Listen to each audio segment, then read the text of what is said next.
ನಮಸ್ತೆ. ನಾನು ನಿಮ್ಮ Pushpanjali. Welcome back to my channel.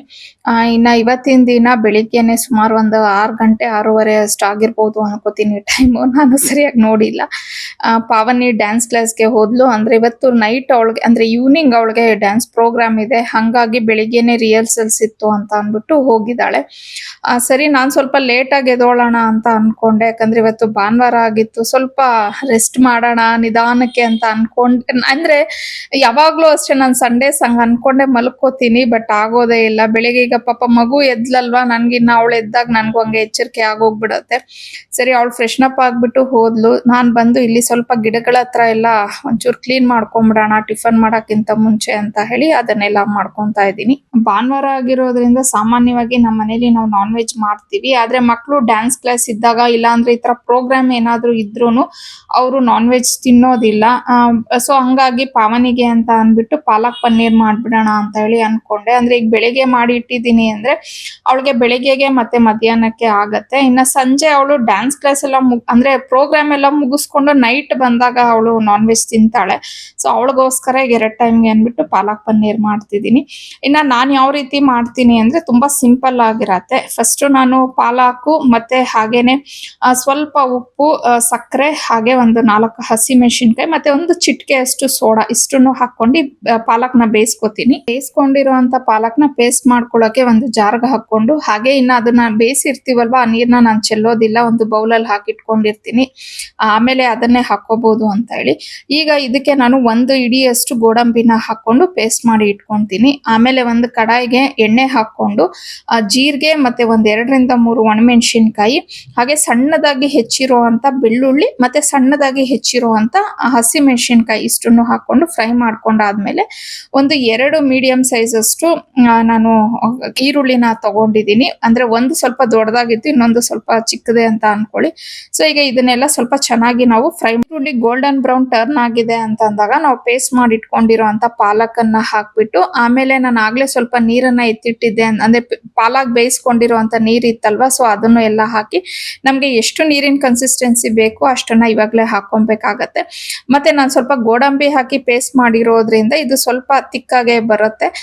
ಈಗ ಇದಕ್ಕೆ ನಾನು ರುಚಿಗೆ ತಕ್ಕಷ್ಟು ಉಪ್ಪನ್ನ ಹಾಕೊಂಡು ಅಚ್ಕಾರದ ಪುಡಿ, ಸ್ವಲ್ಪ ಧನಿಯಾ ಪುಡಿ, ಸ್ವಲ್ಪ ಗರಂ ಮಸಾಲ ಮತ್ತೆ ಸ್ವಲ್ಪ ಜೀರಿಗೆ ಪುಡಿ, ಹಾಗೆ ಕಸ್ತೂರಿ ಮೇಥಿ ಇಷ್ಟನ್ನು ಹಾಕೊಂಡು ಆಮೇಲೆ ಪನ್ನೀರ್ ಹಾಕ್ಬಿಟ್ಟು ಇದನ್ನ ಸ್ವಲ್ಪ ಹೊತ್ತು ನಾವು ಫ್ರೈ ಅಂದ್ರೆ ಬೇಯಿಸ್ಕೊಬೇಕಾಗತ್ತೆ. ಆಮೇಲೆ ಇದಕ್ಕೆ ನಾನು ಸಪರೇಟ್ ಆಗಿ ಒಗ್ಗರಣೆನ ಕೊಡ್ತೀನಿ. ಇನ್ನ ಒಗ್ಗರಣೆಗೆ ಬಂದು ನಾನು ಇಲ್ಲಿ ಎಣ್ಣೆ ಹಾಕೊಂಡು ಜೀರಿಗೆ ಮತ್ತೆ ಕಟ್ ಮಾಡ್ಕೊಂಡಿರುವಂತ ಶುಂಠಿನ ಹಾಕೊಂಡಿದ್ದೀನಿ. ಮತ್ತೆ 1-2 ಒಣಮೆಣಸಿನಕಾಯಿ, ಹಾಗೆ ಕಸ್ತೂರಿ ಮೇಥಿ ಇಷ್ಟನ್ನು ಹಾಕೊಂಡಿದ್ದೀನಿ. ಕೆಲವು ಕ್ಲಿಪ್ಪಿಂಗ್ಸ್ ಇಲ್ಲಿ ಮಿಸ್ ಆಗಿದೆ, ಹಂಗಾಗಿ ನಾನು ಬಾಯಲ್ಲೇ ಹೇಳ್ತಾ ಇದ್ದೀನಿ. ಸೊ ಇನ್ನ ಇಲ್ಲಿ ಏನ್ ನಾನು ಒಗ್ಗರಣೆ ಕೊಟ್ಟಿದ್ದೀನಲ್ವಾ ಅದನ್ನ ಪಾಲಕ್ ಪನ್ನೀರ್ಗೆ ಹಾಕಿದ್ದೀನಿ ಅಂದ್ರೆ ನಮ್ಮ ತುಂಬಾನೇ ಈಸಿ ಮತ್ತೆ ಟೇಸ್ಟಿ ಆಗಿರುವಂತ ಪಾಲಕ್ ಪನ್ನೀರ್ ರೆಡಿ ಆಗುತ್ತೆ. ಟಿಫನ್ ಕೆಲ್ಸಗಳೆಲ್ಲ ಮುಗೀತು. ಆಮೇಲೆ ನಮ್ದು ರೂಮ್ ಅಲ್ಲಿ ಒಂದು ವಾರ್ಡ್ರೋಬ್ ಕ್ಲೀನ್ ಮಾಡೋಣ ಅಂತ ಹೇಳಿ ಮಾಡ್ತಿದ್ದೀನಿ. ಆಕ್ಚುಲಿ ಏನಾಯ್ತಂದ್ರೆ ಇವತ್ತು ಬೆಳಗ್ಗೆ ನನ್ಗೆ ಒಂದು ಜಿರಳೆ ಕಾಣಿಸ್ಬಿಡ್ತು. ನನ್ಗೆ ಜಿರಳೆ ಆತರ ಏನಾದ್ರು ಕಾಣಿಸ್ಬಿಟ್ರೆ ನನ್ನ ಕೈಲಿ ಇರೋದಕ್ಕೆ ಆಗೋದಿಲ್ಲ. ಅದನ್ನ ಫಸ್ಟ್ ಕ್ಲೀನ್ ಮಾಡ್ಕೊಂಡ್ಬಿಡ್ಬೇಕು ಅಂತ ಹೇಳಿ ಯೋಚನೆ ಮಾಡ್ತೀನಿ. ನಾವ್ ಎಷ್ಟೇ ಮನೇನ ಕ್ಲೀನ್ ಮಾಡಿ ಇಟ್ಕೊಂಡ್ರು ಅಲ್ಲೊಂದ್ ಇಲ್ಲೊಂದು ಜಿರಳೆ ಅನ್ನೋದು ಕಾಣಿಸ್ತಾನೆ ಇರತ್ತೆ ನಮ್ಗೆ. ಇಲ್ಲಿ ಏನ್ ಪ್ರಾಬ್ಲಮ್ ಅಂದ್ರೆ ನಮ್ದು ವಾಶ್ರೂಮ್ ಇಲ್ಲೇ ಎದುರುಗಡೆನೆ ಇರೋದ್ರಿಂದ, ಮತ್ತೆ ಈ ವಾರ್ಡ್ರೋಬ್ ನಾನು ಸ್ವಲ್ಪ ರೇರ್ ಆಗಿ ಯೂಸ್ ಮಾಡ್ತೀನಿ. ಅಂದ್ರೆ ಇದನ್ನ ಇಲ್ಲಿ ಇಟ್ಟಿರುವಂತ ಬಟ್ಟೆಗಳು ನಾನು ಹೊರ್ಗಡೆ ಎಲ್ಲಾದ್ರೂ ಹೋಗ್ತೀನಿ ಅಲ್ವಾ, ಆ ಟೈಮಲ್ಲಿ ಹಾಕೊಳ್ಳೋ ಅಂತ ಡ್ರೆಸ್ಸಸ್ನೆಲ್ಲ ಇಲ್ಲಿ ಜೋಡಿಸಿಟ್ಕೊಂಡಿದೀನಿ. ಮತ್ತೆ ಇದು ಕಾರ್ನರ್ ಆಗಿರೋದ್ರಿಂದ ಜಾಸ್ತಿ ನಾನು ಓಪನ್ ಎಲ್ಲ ಏನು ಮಾಡೋದಿಲ್ಲ. ಸೊ ಒಂದ್ ಜಿರಳೆ ಅಂತ ಸೇರ್ಕೊಂಡ್ಬಿಡತ್ತೆ. ಈ 2 ವಾರ್ಡ್ರೋಬ್ ಅನ್ನು ನಾನು ಲಾಸ್ಟ್ ಟೈಮ್ ಎಲ್ಲ ಕ್ಲೀನ್ ಮಾಡ್ಕೊಂಡಿದ್ದೆ, ಅಲ್ಲಿ ಏನು ನನಗೆ ಕಾಣಿಸಿಲ್ಲ. ಪ್ಲಸ್ ಇದನ್ನ ಕ್ಲೀನ್ ಮಾಡ್ಬೇಕು ಅಂತ ಹೆಂಗು ಅನ್ಕೊಂಡೆ. ಸೊ ಇವಾಗ ಹೆಂಗು ಇದು ಕಾಣಿಸಿದೆ ಅಲ್ವಾ, ಸೊ ಅದಕ್ಕೂ ನಾನು ಔಷಧಿ ಎಲ್ಲ ಮಾಡಿ ಇಟ್ಬಿಟ್ಟು ಕ್ಲೀನ್ ಮಾಡ್ಕೊಂಡ್ಬಿಟ್ರೆ ಇವತ್ತಿನ ಒಂದು ಕೆಲಸ ಮುಗಿಯುತ್ತೆ ನನ್ಗೆ. ಬಟ್ಟೆ ಎಲ್ಲ ಕ್ಲೀನ್ ಆಗಿ ಖಾಲಿ ಮಾಡ್ಕೊಂಡು ನಾನು ಒಂದು ಬಟ್ಟೆಯಲ್ಲಿ ಕ್ಲೀನ್ ಆಗಿ ಅದನ್ನೆಲ್ಲ ಹೊರಸ್ಕೊಂತಾ ಇದ್ದೀನಿ ಧೂಳಾಗಿರೋದು. ಆಮೇಲೆ ಈ ತರ ಒಂದ್ ವೇಳೆ ನಮ್ಗೆ ಸ್ಲೈಡಿಂಗ್ ಡೋರ್ಸ್ ಎಲ್ಲ ಇದ್ದಾಗ ಇಲ್ಲಿ ಸಿಕ್ಕಾಪಟ್ಟೆ ಧೂಳು ಅನ್ನೋದು ಕುತ್ಕೊಂಡ್ಬಿಡತ್ತೆ.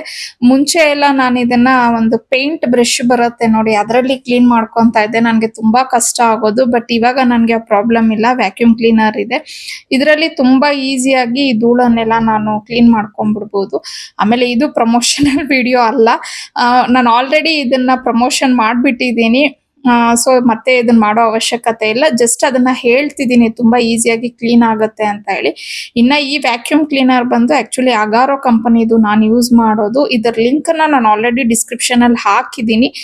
ಬೇಕು ಅನ್ನೋರು ನೀವು ಚೆಕ್ ಮಾಡ್ಕೊಬಹುದು. ನಮ್ಮನೇಲಿ ಒಂದ್ ವೇಳೆ ಜಿರಳೆಗಳೇನಾದ್ರೂ ಕಾಣಿಸಿದೆ ಅಂತಂದ್ರೆ ನಾನು ಮನೇಲೆ ಅದಕ್ಕೆ ಒಂದು ಔಷಧಿನ ಪ್ರಿಪೇರ್ ಮಾಡ್ತೀನಿ. ಸೊ ನನ್ಗೂ ಸುಮಾರು ಜನ ಕೇಳ್ತಾ ಇದ್ರಿ, ನೀವ್ ಏನ್ ಮಾಡ್ತೀರಾ ಜಿರಳೆನ ಕಂಟ್ರೋಲ್ ಮಾಡಕ್ಕೆ ಅಂತ ಹೇಳಿ.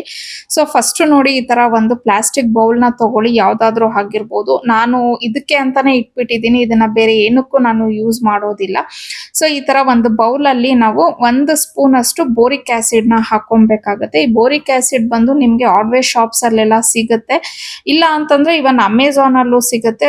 ನೀವು ಅಲ್ಲಿನೂ ಸಹ ಇದನ್ನ ಪರ್ಚೇಸ್ ಮಾಡ್ಕೊಬಹುದಾಗತ್ತೆ. ಇನ್ನ ನೀವು ಕ್ವಾಂಟಿಟಿ ನೋಡ್ಕೊಬೇಕು, ನಿಮ್ಗೆ ಎಷ್ಟು ಬೇಕೋ ಅಷ್ಟನ್ನ ನೋಡ್ಕೊಂಡು ಮಾಡ್ಕೊಳ್ಳಿ. ನನ್ಗೆ ಜಾಸ್ತಿ ಏನು ಬೇಡ, ಯಾಕಂದ್ರೆ ಒಂದೇ ವಾರ್ಡ್ರೋಬ್ ಅಲ್ಲಿ ನನ್ಗೆ ಜಿರಳೆ ಇರೋದ್ರಿಂದ ನಾನು ಸ್ವಲ್ಪನೇ ಮಾಡ್ಕೊಂತಾ ಇದ್ದೀನಿ.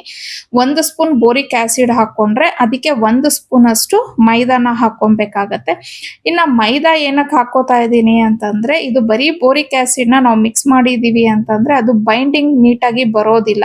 ಆ ಮೈದಾ ಹಾಕೊಂಡಿದೀವಿ ಅಂದ್ರೆ ತುಂಬಾ ಚೆನ್ನಾಗಿ ಬೈಂಡಿಂಗ್ ಬಂದ್ಬಿಡತ್ತೆ. ಹಂಗಾಗಿ ನಾನು ಮೈದಾನ ಹಾಕೊಂತಾ ಇರೋದು. ಅಷ್ಟು ಬಿಟ್ರೆ ಮೈದಾಯಿಂದ ಜಿರಳೆಗೆ ಏನು ಪ್ರಾಬ್ಲಮ್ ಆಗೋದಿಲ್ಲ. ಸೊ ಇನ್ನ ಇದನ್ನ ಮಿಕ್ಸ್ ಮಾಡೋದಕ್ಕೆ ನಾವ್ ಯಾವುದೇ ಕಾರಣಕ್ಕೂ ಬರೀ ಕೈನ ಯೂಸ್ ಮಾಡಕ್ ಹೋಗ್ಲೇಬಾರ್ದು. ಯಾಕಂದ್ರೆ ಬೋರಿಕ್ ಆಸಿಡ್ ಬಂದು ಕೆಮಿಕಲ್ ಆಗಿರೋದ್ರಿಂದ ನಾವು ಕೈಯಿಂದ ಏನಾದ್ರೂ ಅದನ್ನ ಮಿಕ್ಸ್ ಮಾಡಿದೀವಿ ಅಂತಂದ್ರೆ ನಮ್ಗೆ ಪ್ರಾಬ್ಲಮ್ ಆಗತ್ತೆ, ಸ್ಕಿನ್ನು ಮತ್ತೆ ಉಗುರು ಎಲ್ಲಾನು.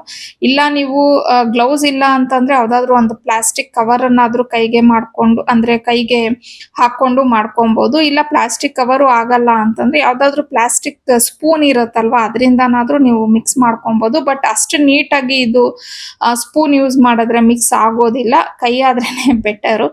ಸೊ ಇನ್ನ ಇದಕ್ಕೆ ನೀರ್ ಹಾಕೋ ಬದಲು ನಾವು ಹಾಲನ್ನ ಹಾಕಿ ಮಿಕ್ಸ್ ಮಾಡ್ಕೊಂಡಿದೀವಿ ಅಂದ್ರೆ ತುಂಬಾ ಒಳ್ಳೇದು. ಏನಕ್ಕೆ ಹಾಲು ಹಾಕ್ಬೇಕು ಅಂತಂದ್ರೆ, ಈಗ ಹಾಲಿಂದ ಏನಾಗುತ್ತೆ, ಒಳ್ಳೆ ಸ್ಮೆಲ್ ಬರುತ್ತೆ. ಅದು ಆ ಸ್ಮೆಲ್ಲು ಜಿರಳೆಗಳನ್ನ ಅಟ್ರಾಕ್ಟ್ ಮಾಡತ್ತೆ ಇದನ್ನ ತಿನ್ನೋದಕ್ಕೆ. ಸೊ ಅವು ಇದನ್ನ ತಿಂದಿದಾವೆ ಅಂತಂದ್ರೆ ಜಿರಳೆಗಳು ಆಕ್ಚುಲಿ ಸತ್ತೋಗುತ್ತೆ ಅಂತ ಹೇಳಿ. ಬಟ್ ಏನಂದ್ರೆ ಒಂದು ನಮ್ಗೆ ಬೆನಿಫಿಟ್, ಒಳಗಡೆ ಸಾಯೋದಿಲ್ಲ ಜಿರಳೆಗಳು, ಈಚೆ ಬಂದು ಸತ್ತೋಗುತ್ತೆ ಅದು.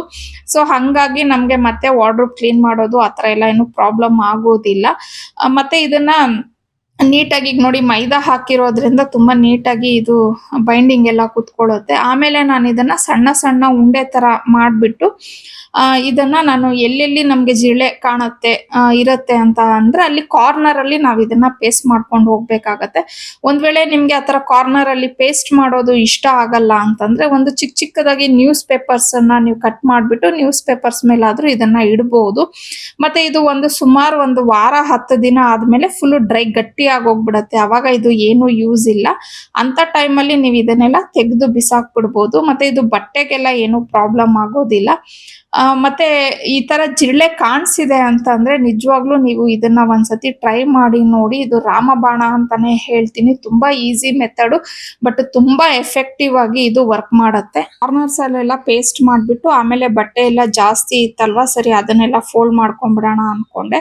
ಇನ್ನ ನಾನು ಈ ತರ ಮಿಡಲ್ ಅಲ್ಲಿ ಒಂದೊಂದ್ಸತಿ ಫೋನ್ ತಗೊಂಡು ಚೆಕ್ ಮಾಡ್ತಿರ್ತೀನಿ. ಅಂದ್ರೆ ಯಾವ್ದಾದ್ರು ಒಂದು ಅಂದ್ರೆ ವಾಟ್ಸಪ್ ಅಲ್ಲಿ ಏನಾದ್ರು ಬಂದಿದ್ಯಾ, ಇಲ್ಲಾಂದ್ರೆ ನನ್ಗೆ ಯಾವ್ದಾದ್ರು ಕಮೆಂಟ್ಸ್ ಬಂದಿದ್ಯಾ, ಆ ಕಮೆಂಟ್ಸ್ಗೆ ಸಾಧ್ಯವಾದ್ರೆ ರಿಪ್ಲೈ ಕೊಡೋದು. ಈ ತರ ಜಾಸ್ತಿ ಹೊತ್ತು ಮಾಡಲ್ಲ, ಒಂದು 2 ಮಿನಿಟ್ಸ್ ಅಂದ್ರೆ ನನಗ್ ಟೈಮ್ ಸಿಕ್ತಾಗ ಆತರ ಮಾಡ್ತಿರ್ತೀನಿ. ಸೊ ಹಂಗ್ ಮಾಡುವಾಗ ನನ್ಗೆ ಒಂದು ಕಮೆಂಟ್ ಬಂದಿತ್ತು. ಅಂದ್ರೆ ಅದು ಕಮೆಂಟ್ ಆಲ್ರೆಡಿ ಲಾಸ್ಟ್ ವಿಡಿಯೋಗೆನೆ ಬಂದಿತ್ತು. ನಾನು ಅವ್ರಿಗೆ ರಿಪ್ಲೈನೂ ಸಹ ಕೊಟ್ಟಿದ್ದೆ. ಅದಕ್ಕೆ ಮತ್ತೆ ಇನ್ನೊಂದು ನಾನ್ ಕೊಟ್ಟಿರೋ ರಿಪ್ಲೈಗೆ ಅವ್ರು ಇನ್ನೊಂದು ರಿಪ್ಲೈನ ಹಾಕಿದ್ರು. ಬಟ್ ನಿಜವಾಗ್ಲೂ ಅವ್ರ ಪೇಷನ್ಸ್ಗೆ ನಾನು ಹ್ಯಾಟ್ಸ್ ಆಫ್ ಹೇಳ್ತೀನಿ. ಎಷ್ಟು ಉದ್ದ ಕಮೆಂಟ್ ಮಾಡಿದ್ದಾರೆ ಅಂದ್ರೆ ಬರ್ದಿದ್ದಾರೆ, ರಿಪ್ಲೈ ಕೊಟ್ಟಿದ್ದಾರೆ. ಅಂದ್ರೆ ನನಗೆ ಸ್ಕ್ರೋಲ್ ಮಾಡ್ತಾ ಇದ್ದೀನಿ, ಮುಂದಕ್ಕೆ ಹೋಗ್ತಾನೆ ಇದೆ. ಶಾಕ್ ಆಗೋಯ್ತು ನನಗೆ. ಆದ್ರೆ ಅಷ್ಟುದ್ದ ನಿಜವಾಗ್ಲೂ ಓದೋ ಅಷ್ಟು ಪೇಷನ್ಸ್ ನನ್ಗಿರ್ಲಿಲ್ಲ. ನೀವೇ ನೋಡ್ತಿದ್ರಿ ನನ್ಗೆ ಎಷ್ಟು ಕೆಲಸ ಇತ್ತು ಇದ್ರ ಮಧ್ಯೆ. ಅದನ್ನ ಓದ್ಕೊಂಡು ಮತ್ತೆ ಅದಕ್ಕೆ ರಿಪ್ಲೈ ಕೊಡುವಷ್ಟು ನನ್ಗಿರ್ಲಿಲ್ಲ. ಸರಿ, ನಾನು ಜಸ್ಟ್ ಸ್ಟಾರ್ಟಿಂಗ್ 1-2 ಲೈನ್ಸ್ ಓದ್ದೆ. ನೆಗೆಟಿವ್ ಅಂತ ಹೇಳಿ ಅನ್ನಿಸ್ತು. ಸರಿ, ಮುಂದಕ್ಕೆ ಓದೋದೇ ಬೇಡಪ್ಪ ಅಂತ ಹೇಳ್ಬಿಟ್ಟು ನಾನು ಅದನ್ನ ಡಿಲೀಟ್ ಮಾಡಿ ಬಿಸಾಕ್ಬಿಟ್ಟೆ. ಬಟ್ ಅವರು ಫಸ್ಟ್ ಕಮೆಂಟ್ ಕಾಮೆಂಟ್ ಏನ್ ಕೊಟ್ಟಿದ್ರು ಅದನ್ನ ಬೇಕಾದ್ರೆ ಹೇಳ್ತೀನಿ. ಯಾಕಂದ್ರೆ ಅದಕ್ಕೆ ನಾನು ಓದ್ಬಿಟ್ಟು ನಾನು ರಿಪ್ಲೈನ ಕೊಟ್ಟಿದ್ದೆ. ಅವ್ರು ಏನ್ ಹಾಕಿದ್ರು ಅಂದ್ರೆ, ನಿಮ್ಮ ಹತ್ರ ತುಂಬಾ ದುಡ್ಡಿದೆ, ತುಂಬಾ ಶ್ರೀಮಂತಿಕೆ ಇದೆ ನಿಮ್ದು, ನೀವೇನಕ್ಕೆ ಯೂಟ್ಯೂಬ್ ಮಾಡ್ಬೇಕು, ನೀವ್ ಯಾಕೆ ಯೂಟ್ಯೂಬ್ ಚಾನಲ್ ನ ಓಪನ್ ಮಾಡ್ಕೊಂಡಿದ್ದೀರಾ, ಇರೋ ದುಡ್ಡು ಸಾಕಾಗ್ತಾ ಇಲ್ವಾ ನಿಮ್ಗೆ ಅಂತ ಅಂದ್ಬಿಟ್ಟು, ಎಷ್ಟು ದುರಾಸೆ ನಿಮ್ಗೆ, ಈ ತರ ಎಲ್ಲ ಹಾಕಿದ್ರು. ಅದು ಒಂದು ಪಾಯಿಂಟ್. ಮತ್ತೆ ಸೆಕೆಂಡ್ ಪಾಯಿಂಟ್ ಬಂದು, ನೀವು ಬಡವ್ರಿಗೆ ಹೆಲ್ಪ್ ಮಾಡ್ಬೋದು ಅಂತ ಹೇಳ್ಬಿಟ್ಟು ಅದೊಂದು ಸೆಕೆಂಡ್ ಪಾಯಿಂಟ್ ಅನ್ನ ಅವರು ಹಾಕಿದ್ರು. ಮತ್ತೆ ಇನ್ನೊಂದು third point, I think content ಏನೋ ಇರೋದಿಲ್ಲ ನನ್ನ ವಿಡಿಯೋಸ್ ಅಲ್ಲಿ ಅನ್ಕೋತೀನಿ, ಮೇ ಬಿ ಆ ತರ ಏನೋ ಹಾಕಿದ್ರು. ಅದಕ್ಕೆ ನಾನು ರಿಪ್ಲೈನ ಕೊಟ್ಟಿದ್ದೆ. ಬಟ್ ನನ್ಗೆ ಒಂದು ಹೇಳ್ತೀನಿ, ನಮ್ಮ ಹತ್ರ ದುಡ್ಡಿದೆ, ನಾವು ಹೌದು ನಾವು ಅನುಕೂಲವಾಗಿದ್ದೀವಿ. ನಾನು ನಿಜವಾಗ್ಲೂ ದುಡ್ಡಿದೆ, ನಾವು ಶ್ರೀಮಂತರು ಅಂತ ಅಂತೂ ನಾನು ಹೇಳಲ್ಲ, ಬಟ್ ಅನುಕೂಲವಾಗಿದ್ದೀವಿ ಇರೋದ್ರಲ್ಲಿ. ಅದು ಇದೆ ಅಂದ್ಬಿಟ್ಟು ನಾನು ಯೂಟ್ಯೂಬ್ ಯಾಕೆ ಮಾಡಬಾರ್ದು, ನನ್ಗಿದು ಒಂದು ಅರ್ಥ ಆಗ್ಲಿಲ್ಲ. ಅದಕ್ಕೂ ಇದಕ್ಕೂ ಏನ್ ಸಂಬಂಧ ಅಂದ್ರೆ, ದುರಾಸೆ ಅಂತಂದ್ರೆ, ಅಂದ್ರೆ ಯೂಟ್ಯೂಬ್ ದುಡ್ಡಿಗೆ ಯಾಕೆ ಮಾಡ್ತೀವಿ ಅಂತ ಯಾಕೆ ಅನ್ಕೊಬೇಕು. ಇವಾಗ ನೋಡಿ, ನಾನು ಯೂಟ್ಯೂಬ್ ಮಾಡಿದಾಗ ನನಗೆ ಗೊತ್ತಿಲ್ಲ ನಂದು ಮಾನಿಟೈಸೇಷನ್ ಆಗತ್ತೆ, ನನ್ಗೆ ಇದರಿಂದ ಅರ್ನಿಂಗ್ಸ್ ಆಗತ್ತೆ ಅನ್ನೋ ಥಾಟ್ ಇಲ್ಲ. ಬಟ್ ಏನೋ ನಾನು ಮಾಡಿದೆ, ಒಂದು ಟ್ರೈ ಮಾಡೋಣ ಅಂತ ಹೇಳಿ ನನ್ನ ವಿಡಿಯೋಸು ತುಂಬಾ ಜನಕ್ಕೆ ಇಷ್ಟ ಆಯ್ತೋ ಏನೋ, ನಂದು ಮಾನಿಟೈಸೇಷನ್ ಆಯ್ತು, ಮತ್ತೆ ಈಗ ಅದರಿಂದ ಅರ್ನಿಂಗ್ಸ್ ಬರ್ತಿದೆ. ನಾನು ಅದನ್ನಂತೂ ಇಲ್ಲ ಅಂತ ಹೇಳೋದಿಲ್ಲ. ಈಗ ನಾನು ಅರ್ನಿಂಗ್ಸ್ ಬರ್ತಿದೆ, ನನ್ಗೀಗ ದುಡ್ಡಿದೆ ನನ್ನ ಹತ್ರ, ಇದ್ರಲ್ಲೂ ಅರ್ನಿಂಗ್ಸ್ ಬರ್ತಿದೆ, ಯಾಕಪ್ಪ ನನ್ಗೆ ಅರ್ನಿಂಗ್ಸು ಬೇಡ ಅಂತ ಹೇಳ್ಬಿಟ್ಟು ಈಗ ನಾನು ಯೂಟ್ಯೂಬ್ ಸ್ಟಾಪ್ ಮಾಡಕ್ಕಾಗತ್ತಾ? ಅದು ನನ್ನ ಒಂದು ಪ್ಯಾಷನ್ಗೆ ನಾನು ಮಾಡ್ಕೊಂಡೆ. ಈಗ ನೀವೇ ನೋಡ್ತಿರ್ತೀರಾ, ಸುಮಾರು ಜನ ನಮ್ಮ ಮನೆ ಯಾವ ರೀತಿ ಇದೆ ಅಂದ್ರೆ, ಹಸ್ಬೆಂಡು ತುಂಬಾ ಬ್ಯುಸಿ ಆಗಿರ್ತಾರೆ, ಮಕ್ಕಳು ಅವ್ರ ಸ್ಟಡೀಸು ಡ್ಯಾನ್ಸ್ ಕ್ಲಾಸ್ ಅಲ್ಲಿ ಬ್ಯುಸಿ ಆಗಿರ್ತಾರೆ, ನಾನು ಒಬ್ಳೇ ಇರ್ತೀನಿ. ಏನೋ ಈ ರೀತಿ ವಿಡಿಯೋಸ್ ಮಾಡ್ಕೊಂಡು ನನ್ನ ಟೈಮ್ ಪಾಸ್ನ ನಾನು ಮಾಡ್ಕೊತಾ ಇರ್ತೀನಿ. ಅದಕ್ಕೆ ಇದಕ್ಕೆ ಏನಕ್ಕೆ ಲಿಂಕ್ ಮಾಡಿದ್ರು ಅನ್ನೋದು ನನ್ಗೆ ಅರ್ಥ ಆಗ್ಲಿಲ್ಲ ಅವರು. ಮತ್ತೆ ಸೆಕೆಂಡ್ ಒನ್ ಬಂದು, ಬಡವ್ರಿಗೆ ಹೆಲ್ಪ್ ಮಾಡ್ಬೋದಲ್ವಾ ಅಂತ ಹೇಳಿ. ಹೌದು, ಅದು ನಮ್ಮ ಪರ್ಸ್ನಲ್ ಚಾಯ್ಸ್, ನಾವು ಹೆಲ್ಪ್ ಮಾಡೋದು ಮಾಡದೇ ಇರ್ಬೋದು. ಬಟ್ ಟು ಬಿ ಫ್ರಾಂಕ್, ನಾವು ಮಾಡ್ತಿದೀವಿ. ಬಟ್ ಅದನ್ನ ನನಗೆ ವಿಡಿಯೋಸ್ ಅಲ್ಲಿ ತೋರಿಸ್ಕೊಳಕ್ಕೆ ಖಂಡಿತ ಇಷ್ಟ ಇಲ್ಲ. ಯಾಕಂದ್ರೆ ಅದು ನಾವು ಬಲಗೈಯಲ್ಲಿ ಸಹಾಯ ಮಾಡೋದು ಎಡಗೈಗೆ ಗೊತ್ತಾಗಬಾರ್ದು ಅನ್ನೋ ಒಂದು ಥಾಟ್ ಅಲ್ಲಿ ಇದೀವಿ, ನಾನಾಗ್ಲಿ ನನ್ನ ಹಸ್ಬೆಂಡ್ ಆಗ್ಲಿ. ನಮ್ಮ ಕೈಯಲ್ಲಿ ನಾವ್ ಏನ್ ಮಾಡಕ್ಕಾಗತ್ತೆ ಅದನ್ನ ನಾವು ಕೆಲವ್ರಿಗೆ ಮಾಡ್ತಿದೀವಿ. ಬಟ್ ಈಗ ನಾನು ಅದನ್ನ ರಿವೀಲ್ ಮಾಡಕ್ ಹೋಗಿದ್ದೀನಿ ಅಂದ್ರೆ, ನಮಗೇನು ಪ್ರಾಬ್ಲಮ್ ಇಲ್ಲ, ಎಲ್ಲಾರು ನಮ್ಮನ್ನ ವಾವ್ ವೆರಿ ಗುಡ್ ಅಂತ ಹೇಳ್ಬೋದು. ಆದ್ರೆ ಮಾಡಿಸ್ಕೊಂತ ಇರ್ತಾರೆ ನೋಡಿ, ಅವ್ರಿಗೆ ಏನ್ ಅನ್ನಿಸ್ಬೋದು, ನೋಡು ಇವ್ರು ಈ ತರ ಹೆಲ್ಪ್ ಮಾಡೋದ್ ಮಾಡ್ಬಿಟ್ರು ಮತ್ತೆ ಎಲ್ಲಾರ್ಗು ಹೇಳ್ಕೊಂಡ್ ಬರ್ತಿದ್ದಾರೆ, ಆ ತರ ಅನ್ನಿಸ್ಬಿಡತ್ತೆ ಅಲ್ವಾ. ಅವ್ರಿಗೆ ನನ್ಗೆ ಅನ್ಕಂಫರ್ಟಬಲ್ ಮಾಡೋದು ಇಷ್ಟ ಇಲ್ಲ. ಸೊ ಹಂಗಾಗಿ ನಾನು ಅದನ್ನೆಲ್ಲ ವಿಡಿಯೋಸ್ ಅಲ್ಲಿ ಹೇಳಕ್ ಹೋಗೋದಿಲ್ಲ. ಇನ್ನೊಂದು ಮತ್ತೆ ಮೂರನೇದು ಏನಂದ್ರೆ, ಇನ್ನ ಕಂಟೆಂಟ್ ಸಮಥಿಂಗ್ ಇಲ್ಲ ಅಂತ ಹೇಳಿ, ನಾನು ನಿಜವಾಗ್ಲೂ ಇನ್ನೇನ್ ಕಂಟೆಂಟ್ ಕೊಡ್ಬೇಕು. ನನ್ನ ವಿಡಿಯೋಸ್ ಅಲ್ಲಿ ನಾರ್ಮಲ್ ಆಗಿ ನಾನು ಕುಕಿಂಗ್ ರೆಸಿಪೀಸ್ ಹಾಕ್ತೀನಿ, ಮತ್ತೆ ಕ್ಲೀನಿಂಗ್ ಟಿಪ್ಸ್ ಹಾಕ್ತೀನಿ, ಪೂಜೆ ಟಿಪ್ಸ್ ಹಾಕಿರ್ತೀನಿ, ಮತ್ತೆ ಕೆಲವೊಂದು ಮೋಟಿವೇಶನಲ್ ಇದನ್ನ ಶೇರ್ ಮಾಡ್ತೀನಿ. ಇದಕ್ಕಿಂತ ಕಂಟೆಂಟ್ ಏನ್ ಮಾಡ್ತಾರೋ ನನಗೆ ಅರ್ಥ ಆಗ್ಲಿಲ್ಲ. ಬಟ್ ಅವ್ರಿಗೆ ಹ್ಯಾಟ್ಸ್ ಆಫ್ ಹೇಳ್ತೀನಿ. ಏನಕ್ಕೆ ಅಂದ್ರೆ, ಅವರು ಸೆಕೆಂಡ್ ರಿಪ್ಲೈ ಕೊಟ್ಟಿದ್ದು ಅಷ್ಟುದ್ದ ಮಾಡಿದ್ರು. ನಿಜವಾಗ್ಲೂ ಅವ್ರು ಒಂದ್ ವೇಳೆ ಒಂದು ಟೈಲರ್ ಆಗ್ಬಿಟ್ಟಿದ್ರೆ ಅಷ್ಟುದ್ದ ಅವ್ರು ಟೈಪ್ ಮಾಡೋದು ಅಷ್ಟೊತ್ತಿಗೆ ಅವ್ರೊಂದು ಬ್ಲೌಸ್ ಸ್ಟಿಚ್ ಮಾಡ್ಬಿಡ್ಬೋದು ಇತ್ತು. ಇಲ್ಲ ನನ್ನಂಗೆ ಅವ್ರು ಒಂದು ಹೌಸ್ ವೈಫ್ ಆಗಿದ್ರೆ 4 ಜನಕ್ಕೆ ಅಡ್ಗೆ ಮಾಡ್ಬಿಡ್ಬೋದಿತ್ತು. ಅಷ್ಟು ಟೈಮ್ ತಗೊಂಡು ಏನಕ್ಕೆ ಅವ್ರು ವೇಸ್ಟ್ ಮಾಡಿದ್ರೋ ಗೊತ್ತಾಗ್ಲಿಲ್ಲ. ಬಟ್ ಸಾರಿ ಮ್ಯಾಮ್, ನಾನು ನಿಮ್ ರಿಪ್ಲೈನ ಓದ್ಲಿಲ್ಲ, ನಾನು ಜಸ್ಟ್ 2 ಲೈನ್ಸ್ ಓದ್ಬಿಟ್ಟೆ, ಡಿಲೀಟ್ ಮಾಡ್ಬಿಟ್ಟೆ. ನಿಮ್ಮದು ವೇಸ್ಟ್ ಆಯ್ತು ಅಂತ ಅನ್ಕೋತೀನಿ, ನಿಮ್ಮ ಟೈಮ್. ಐ ಥಿಂಕ್ ಬಿಕಾಸ್ ನಾನು ಓದಿದ್ರೆ ಅಟ್ಲೀಸ್ಟ್ ನಿಮ್ಗೆ ಅದು ಯೂಸ್ ಆಗ್ತಿತ್ತೋ, ಅಂದ್ರೆ ನೀವು ಅಷ್ಟು ಟೈಪ್ ಮಾಡಿದ್ ಯೂಸ್ಫುಲ್ ಆಗ್ತಿತ್ತೋ ಏನೋ. ಬಟ್ ನಾನು ಓದೇ ಇಲ್ಲ. ನೀವು ಸೆಕೆಂಡ್ ರಿಪ್ಲೈಲಿ ಏನ್ ಕೊಟ್ಟಿದ್ರೋ ನಂಗೆ ಗೊತ್ತಿಲ್ಲ, ನಾನು ಅದನ್ನ ಡಿಲೀಟ್ ಮಾಡ್ಬಿಟ್ಟೆ. ಹೆಂಗೋ ಇವತ್ತು ವಾರ್ಡ್ರೋಬ್ ಕ್ಲೀನ್ ಮಾಡಿರೋದು ನಿಜವಾಗ್ಲೂ ಎಷ್ಟು ಮನಸ್ಸಿಗೆ ಸಮಾಧಾನ ಆಯ್ತು ಅಂದ್ರೆ ಅಷ್ಟು ಸಮಾಧಾನ ಆಗೋಯ್ತು. ಸೊ ಆ ಕೆಲಸನೂ ಎಲ್ಲ ಮುಗಿಸ್ದೆ. ಇನ್ನು ಅದೇ ಇವಾಗ ಪಾವನಿದು ಡ್ಯಾನ್ಸ್ ಪ್ರೋಗ್ರಾಮ್ ಇದೆ ಅಂತ ಹೇಳೋದ್ನಲ್ವ, ಹಾಗಾಗಿ ಹೋಗೋಣ ಅಂದ್ಬಿಟ್ಟು ರೆಡಿ ಆಗಿದ್ದೀನಿ. ಆ ಪಾವನಿ 1 ಗಂಟೆಗೆಲ್ಲ ನಮ್ಮ ಮನೆಯವ್ರು ಕರ್ಕೊಂಡು ಹೋಗ್ಬಿಟ್ಟು ಬಂದರು. ಅಲ್ಲೇ ಎಲ್ಲ ರೆಡಿ ಆಗ್ತಾಳಂತೆ. ಜಸ್ಟ್ ಇಲ್ಲಿ ಕಾಸ್ಟ್ಯೂಮ್ ಒಂದು ಹಾಕೊಂಡು ಹೋಗಿದ್ಲು ಅಷ್ಟೇನೆ, ಬೇರೆ ಏನೂ ಇಲ್ಲ. ಈಗ ಸಂಜೆ ಪ್ರೋಗ್ರಾಮ್ ಇರೋದು. ಸೊ ನಾನು ರೆಡಿ ಆಗಿಬಿಟ್ಟು ಹೋಗ್ತಾ ಇದ್ದೀನಿ. ಇನ್ನು ಈ ಸೀರೆ ಬಂದು ನೀವು ಆ್ಯಕ್ಚುಲಿ ನೋಡಿರ್ತೀರ, ಲಾಸ್ಟ್ ಇಯರ್ ಅಲ್ಲ, ಅದಕ್ಕೆ ಲಾಸ್ಟ್ ಇಯರ್ ವರಮಹಾಲಕ್ಷ್ಮಿ ಹಬ್ಬದಲ್ಲಿ ನಾನು ಉಟ್ಕೊಂಡಿದ್ದಂಥ ಸೀರೆ ಇದು. ಆ್ಯಕ್ಚುಲಿ ಕಟ್ ಪೀಸ್, ನಾನು ಯೂಶ್ವಲಿ ಮಕ್ಕಳಿಗೆ ಕಟ್ ಪೀಸ್ ತರ್ತೀನಲ್ವಾ ಡ್ರೆಸ್ ಸ್ಟಿಚ್ ಮಾಡ್ಸೋಕ್ಕೆ, ಅವ್ರ ಶಾಪಲ್ಲಿ ಮಾಡಿಸಿದ್ದು. ಇದು ಲೆಹೆಂಗಾಗೆ ಅಂತ ಇತ್ತು. ನಾನು ಇದು ಯಾಕೋ ಕಲರ್ ತುಂಬ ಇಷ್ಟ ಆಯಿತು ಅಂತ ಹೇಳಿ ಸೀರೆಗೆ ಕಟ್ ಮಾಡಿಸ್ಕೊಂಬಂದೆ. ಇನ್ನು ಇದಕ್ಕೆ ಬ್ಲೌಸ್ ನಾನೇನು ಕಟ್ ಮಾಡಿಸಿರ್ಲಿಲ್ಲ, ಇರೋದನ್ನೇ ಮಿಕ್ಸ್ ಮ್ಯಾಚ್ ಮಾಡೋಣ ಅಂದ್ಬಿಟ್ಟು. ಸೊ ಲಾಸ್ಟ್ ಟೈಮ್ 2 ಸತಿ ಬೇರೆ ಬ್ಲೌಸ್ ಹಾಕ್ಕೊಂಡೆ, ಈ ಸತಿ ಈ ಬ್ಲೌಸನ್ನು ಮ್ಯಾಚ್ ಮಾಡಿದ್ದೀನಿ. ಪರವಾಗಿಲ್ಲ, ಹೆಚ್ಚು ಕಮ್ಮಿ ಮ್ಯಾಚ್ ಆಗ್ತಾ ಇದೆ. ಸೊ ಇನ್ನು ಮಕ್ಕಳು ಇಲ್ಲ ಮನೆಯಲ್ಲಿ, ನೆರಿಗೆ ಇಡೋದಕ್ಕೆ ನನಗೆ ಈ ಟೈಮಲ್ಲಿ ನಮ್ಮ ಹನಿನ ತುಂಬ ಮಿಸ್ ಮಾಡ್ಕೊತೀನಿ. ಅವಳಿದ್ರೆ ನೀಟಾಗಿ ನನಗೆ ನೆರಿಗೆ ಇಟ್ಕೊಡ್ತಾಳೆ. ಸೊ ಏನೂ ಮಾಡೋಕ್ಕಾಗಲ್ಲ, ಫಟಾಫಟ್ ಅಂತ ರೆಡಿ ಆದೆ. ಲೇಟ್ ಆಗೋಯ್ತು. ಅದು ಒಂಚೂರು ಬೇಗ ಮಾಡ್ಬಿಡೋಣ ವಾರ್ಡ್ರೋಬ್ ಅಂತ ಅಂದ್ಬಿಟ್ಟು ತೆಗ್ದೆ. ಯೂಶಲಿ ಗೊತ್ತಲ್ವಾ, ನಾವು ಒಂದು ಸ್ವಲ್ಪ ಕ್ಲೀನ್ ಮಾಡೋಣ ಅಂತ ತೆಗಿತೀವಿ, ನಮಗೆ ಮನ್ಸು ಒಪ್ಪಲ್ಲ, ಫುಲ್ಲು ಡೀಪ್ ಕ್ಲೀನೇ ಆಗೋಗ್ಬಿಡತ್ತೆ. ಅಲ್ಲೇ ನನಗೆ ಲೇಟ್ ಆಗೋಯ್ತು ಎಲ್ಲ ಮಾಡೋ ಅಷ್ಟೊತ್ತಿಗೆ. ಮತ್ತೆ ಅಡುಗೆ ಮಾಡಿ ಊಟ ಮಾಡಿಕೊಂಡು ನಾನು ಫ್ರೆಶ್ನಪ್ ಎಲ್ಲ ರೆಡಿ ಆಗೋ ಅಷ್ಟೊತ್ತಿಗೆ ಇಷ್ಟೊತ್ತು ಆಗೋಯ್ತು. ಸೊ ಈಗ ಹೊರಡಬೇಕು. ಆಗಲೇ ಪಾವನಿ ಫೋನ್ ಮಾಡಿದ್ಲು, ಅಮ್ಮ ಬನ್ನಿ ಅಂತ ಹೇಳಿ. ನಮ್ಮನೆಯವ್ರೇನು ಇವಾಗಲೇ ಬರ್ತಾ ಇಲ್ಲ, ಅವ್ರಿನ್ನೂ ಒಂದು 1 ಅವರೇ ಬಿಟ್ಕೊಂಡು ಬರ್ತೀನಿ ಅಂತ ಹೇಳಿದ್ರು. ಸೊ ನಾನು ಗಾಡೀಲಿ ಹೊರಟೋಗ್ತೀನಿ. ಯಾಕಂದರೆ ಆ ಕಡೆಯಿಂದ ಬರಬೇಕಾದ್ರೆ ಈಗ ಒಂದು ಗಾಡೀಲಿ 3 ಜನ ಬರೋಕ್ಕಾಗಲ್ಲ, ಮಕ್ಕಳು ದೊಡ್ಡವರಾಗ್ಬಿಟ್ಟಿದ್ದಾರೆ. ಮತ್ತು ಕಾರೆಲ್ಲ ಎತ್ಕೊಂಡು ಹೋಗುವಷ್ಟು ದೂರ ಏನೂ ಇಲ್ಲ, ನಮ್ಗೆ ಹತ್ರನೇ ಇದೆ. ಹಾಗಾಗಿ ನಾನು ಒಂದು ಗಾಡಿ ತೊಗೊಂಡೋದ್ರೆ ಆ ಕಡೆಯಿಂದ ನಾನು ಪಾವನಿನ ಕರ್ಕೊಂಡು ಬರೋಕ್ಕೆ ಸರಿ ಹೋಗುತ್ತೆ. ನಮ್ಮ ಮನೆಯವ್ರು ಅವ್ರ ಪಾಡ್ಗೆ ಅವ್ರ ಗಾಡೀಲಿ ಅವ್ರು ಬರ್ತಾರೆ. ಸೊ ಹಿಂಗೆ ಪ್ಲ್ಯಾನ್ ಮಾಡ್ಕೊಂಡಿದ್ದೀನಿ. ಇನ್ನು ಅಲ್ಲಿ ಹೋದ್ಮೇಲೆ ನಾನು ಆ್ಯಸ್ ಯೂಶುವಲ್ ಬ್ಲಾಗ್ನ ಕಂಟಿನ್ಯೂ ಮಾಡ್ತೀನಿ. ನಿನ್ನ ಅವಳು ಡ್ಯಾನ್ಸ್ ಮಾಡೋ ಆಡಿಟೋರಿಯಂ ಹತ್ರ ಹೋಗೋ ಅಷ್ಟೊತ್ತಿಗೆ ಪಾವನಿನೂ ಎಲ್ಲ ಫುಲ್ಲು ರೆಡಿಯಾಗಿ ಸ್ಟೇಜ್ ರಿಹರ್ಸಲ್ಸ್ ಏನಿರತ್ತಲ್ವ ಅದೆಲ್ಲ ನಡೀತಾ ಇತ್ತು. ಇನ್ನು ಇವರು ಡ್ಯಾನ್ಸ್ ಟೀಚರ್ ತುಂಬ ಪರ್ಟಿಕ್ಯುಲರು, ಒಂದೊಂದು ವಿಚಾರನೂ ತುಂಬ ಕೇರ್ಫುಲ್ ಆಗಿ ನೋಡ್ತಾರೆ. ಅವರೇ ಮುಂದೆ ನಿಂತ್ಕೊಂಡು ಸ್ಟೇಜ್ ರಿಹರ್ಸಲ್ಸ್ಗೆಲ್ಲ ಮಕ್ಕಳಿಗೆ ಗೈಡ್ ಮಾಡ್ತಾ ಇದ್ರು. ನಮ್ಮ ಪಾವನಿ ಅಂತೂ ತುಂಬಾನೇ ಚೆನ್ನಾಗಿ ಕಾಣಿಸ್ತಾ ಇದ್ಲು. ನಮ್ಮ ಪಾವನಿ ಮಾತ್ರ ಚೆನ್ನಾಗಿ ಕಾಣಿಸ್ತಾ ಇತ್ತು ಅಂತ ಹೇಳೋದು ತುಂಬಾ ತಪ್ಪಾಗತ್ತೆ. ಯಾಕಂದ್ರೆ ಅಲ್ಲಿದ್ದಿದ್ ಪ್ರತಿಯೊಂದು ಮಗುನು ತುಂಬಾ ಮುದ್ದಾಗಿ ಕಾಣಿಸ್ತಾ ಇದ್ರು. ನಾನು ತುಂಬಾ ಸತಿ ಹೇಳಿದ್ದೀನಿ ಈ ಮಾತು, ಭರತನಾಟ್ಯಂ ಕಾಸ್ಟ್ಯೂಮ್ ಅಲ್ಲಿ ಮಕ್ಕಳನ್ನ ನೋಡೋದೇ ಏನೋ ಒಂಥರ ಕಣ್ಣಿಗೆ ತಂಪು ಅಂತ ಹೇಳ್ಬೋದು. ಅಂದ್ರೆ ನನ್ಗೆ ಪರ್ಸನಲ್ ಆಗಿ ಹಿಂಗ ಅನ್ಸುತ್ತೋ, ಎಲ್ಲಾರು ಹಂಗೆ ಅನ್ಕೋತಾರೋ ಗೊತ್ತಿಲ್ಲ. ಕೆಲವು ಸತಿ ಏನಾಗುತ್ತೆ, ಆ ಕಾಸ್ಟ್ಯೂಮ್ ಅಲ್ಲಿ ಆ ಮೇಕಪ್ ಅಲ್ಲಿ ಯಾರ್ ಮಕ್ಕಳು ಅನ್ನೋದೇ ಗೊತ್ತಾಗೋದಿಲ್ಲ ನಮ್ಗೆ. ನಾನೇ ಕನ್ಫ್ಯೂಸ್ ಆಗ್ಬಿಡ್ತೀನಿ. ಈಗ ಪಾವನಿ ಏಜ್ ಅವರು ಒಂದೇ ಹೈಟ್ ಹೆಚ್ಚು ಕಮ್ಮಿ ಇದ್ದು ಕಲರ್ಸ್ ಒಂದ್ ವೇಳೆ ಅವ್ರು ಏನಾದ್ರು ಒಂದೇ ತರ ಹಾಕೊಂಡ್ಬಿಟ್ಟಿದ್ದಾರೆ ಅಂತಂದ್ರೆ ಇನ್ನೂ ಕನ್ಫ್ಯೂಷನ್ ಅಂತ ಹೇಳ್ಬೋದು. ಇನ್ನು ಇವತ್ತು ನಮ್ಮ ಪಾವನಿ ಹಾಕೊಂಡಿದ್ದ ಅಟೈರ್ ನೀವು ನೋಡಿದ್ರಿ, ಗ್ರೀನ್ ಕಲರ್ ಹಾಕೊಂಡಿದ್ದಾಳೆ. ಸೊ ಏನಕ್ಕೆ ಅಂತಂದ್ರೆ ಈಗ ಇಲ್ಲಿ ಡ್ಯಾನ್ಸ್ ಪ್ರೋಗ್ರಾಮ್ ಅಂದ್ರೆ ಡ್ಯಾನ್ಸ್ ಆಡುವಾಗ ನಾನು ಕೆಲವು ಸತಿ ಅವಳದು ಹೇಳಕ್ ಆಗದೆ ಇರ್ಬೋದು, ಅಷ್ಟು ಜನದಲ್ಲಿ ಕನ್ಫ್ಯೂಸ್ ಆಗ್ಬೋದು ನಿಮ್ಗೆ.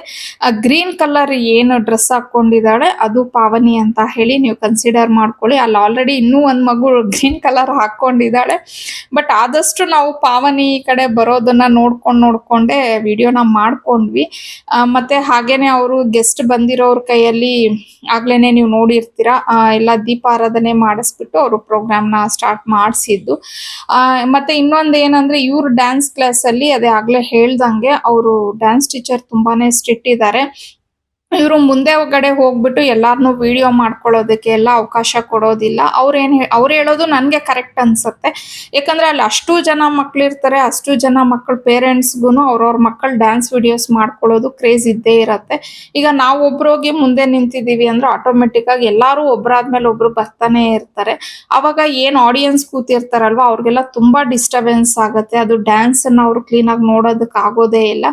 ಹಂಗಾಗಿ ಅವರು ಫಸ್ಟೇ ನಮ್ಗೆ ಸ್ಟ್ರಿಕ್ಟ್ ಆಗಿ ಆ ರೂಲ್ಸ್ ನ ಹೇಳ್ಬಿಡ್ತಾರೆ. ಯಾವುದೇ ಕಾರಣಕ್ಕೂ ಫ್ರಂಟ್ ಅಲ್ಲಿ ಬಂದು ವಿಡಿಯೋಸ್ ಎಲ್ಲ ಮಾಡ್ಕೋಬೇಡಿ, ನೀವು ಎಲ್ಲಿ ಕೂತಿದ್ದೀರೋ ಅಲ್ಲಿಂದ ಮಾಡ್ಕೊಳ್ಳಿ ಅಂತ ಹೇಳ್ಬಿಟ್ಟು, ಬೇರೆಯವ್ರಿಗೆ ತೊಂದರೆ ಮಾಡಬೇಡಿ ಅಂತ ಹೇಳಿ.